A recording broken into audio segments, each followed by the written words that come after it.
Je crois que le stress est rentré à la maison et le stress touche tout le monde. On se demanderait pourquoi les enfants ne seraient pas touchés par cette ambiance stressante et par cette situation sociale qui fait que tout le monde est stressé. Que ce soit les enseignants qui sont soumis à un programme d'éducation nationale qui change tous les 2 ans et qui n'est pas forcément adapté à ce qu'ils souhaiteraient faire, que ce soit aussi au niveau des parents. Eux-mêmes, c'est quand même le stress est la première cause actuellement, surtout en période de crise. On va avoir un pic tout à fait intense de pathologie du stress au niveau des parents. C'est-à-dire que le parent rentre stressé de son travail, rentre stressé pour son propre avenir.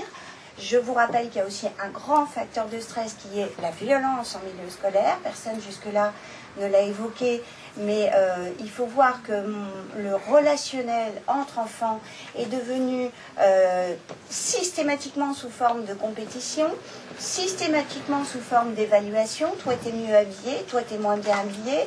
La pire des insultes, c'est ils vont se moquer, ils vont m'exclure et je vais devenir une pauvre victime. Patrice et moi, on voit de plus en plus d'enfants malades. Alors, ça peut être des maux de ventre, effectivement, ça peut être des enfants qui, toute leur fragilité va exploser, que ce soit toutes les maladies dermato, que ce soit tous les asthmes, que ce soit des bronchites, parce que le stress diminue l'immunité. Mais nous, ce qu'on voit, c'est des enfants qui se mettent à grignoter.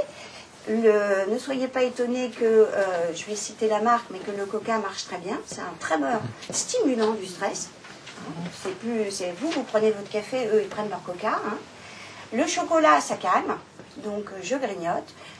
Vers 12-13 ans, je suis désolée de vous dire cet âge aussitôt, mais la cigarette, ça calme. Le bedeau, le joint, ça calme. Donc, je suis trop stressée, je suis hyper stimulée, je dois assurer. Ben, je prends des produits qui me calment. Ou au contraire, je prends des produits stimulants.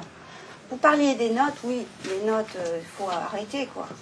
Par contre, moi, je travaille beaucoup avec les élèves sur les commentaires. Moi, un bon 18, ça me va, mais un 18, c'est bien, mais apprenez un peu mieux.